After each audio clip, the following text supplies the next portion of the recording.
ერევანში მიმდინარე მოვლენებთან დაკავშირებით მოამბეს სომხეთში საქართველოს დესპანს დაუკავშირდა. მალხაზ მალაშხიას ინფორმაციით ტერიტორია, სადაც პოლიციელები მძევლად ყავთ აყვანილი, ერევნის გარეუბანია და იქ საქართველოს მოქალაქეები არ იმყოფებიან. მალაშხიას თქმით, შეიარაღებულ პირებსა და სამართალდამცავებს შორის მოლაპარაკებები მიმდინარეობს.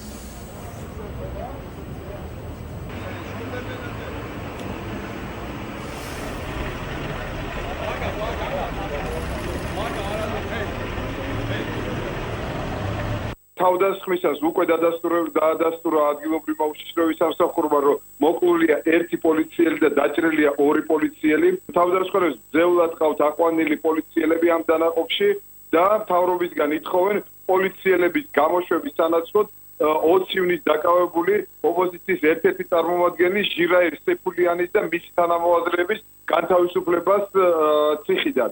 ეს ჟირაირ სეფულიანი დაკავებულია იარაღის უკანონო შეძენა-შენახვის ბრალდებით. ამჟამად მთელი პერიმეტრი ამ დანაყოფის არის შემოფარგლული პოლიციის ძალების მიერ, მიმდინარეობს მოლაპარაკებები.